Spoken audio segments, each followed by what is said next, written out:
లోకంలో ఎప్పటి నుంచో ఒక సామెత ఉంది. 1000 అబద్ధాలు ఆడైనా సరే ఏం చేయాలట చెప్పండి? 1000 అబద్ధాలు ఆడైనా పెళ్లి చేయొచ్చు అన్నారు. ఇది లోకనీతి, ఇది ప్రపంచ ధర్మం. పర్వాలేదండి, పెళ్లి చేయటానికి 1000 అబద్ధాలైనా ఆడేయచ్చు, తప్పులేదన్నారు. అసలు అబద్ధం ఆడటమే వాక్య ప్రకారంగా తప్పు. అర్థమవుతుందా? ఇక 1000 అబద్ధాలు ఆడితే ఆ కాపురం ఉంటుందా, ఊడిపోతుందా? ఏమా చెప్పండి? 1000 అబద్ధాలు ఆడి పెళ్లి చేసేస్తే ఆ కాపురం ఉంటుందా, ఊడిపోతుందా? అదిగదిగదిగదిగదిగో ఆ కాకి వాళ్ళెందు చూడు, అంతవరకు మందే పొలం అన్నాడంట ఒకడు. ఉంటుందా, ఊడిపోతుందా కాపురం? ఆలోచన చెయ్యండి.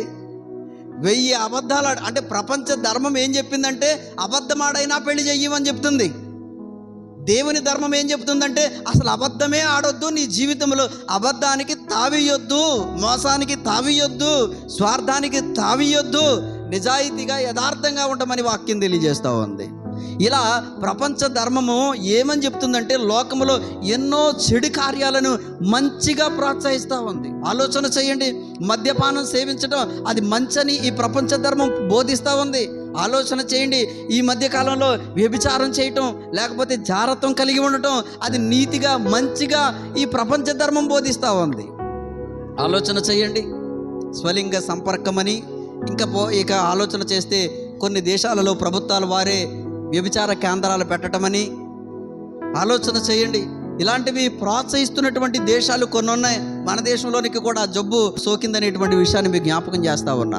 ఇదంతా ఏంటంటే ప్రపంచ ధర్మము. ఇది చెడు అయినా సరే మంచిగా బోధిస్తూ ఉంది. ఒక పురుషుడైనా ఒక స్త్రీ అయినా తమకు నచ్చినట్లుగా జీవించవచ్చు, ఎలా పడితే అలా ప్రవర్తించవచ్చు, వానికి స్వేచ్ఛ ఉందని ఈ మధ్యకాలం సుప్రీంకోర్టు కూడా ఒక చట్టాన్ని చేసిందంట. ఆ చట్టంలో ఒక స్త్రీ అయినా పురుషుడైనా సరే తమకు నచ్చినట్లుగా జీవించవచ్చని ఈ ప్రపంచ ధర్మంలో నీతిగా బోధిస్తూ ఉన్నారు.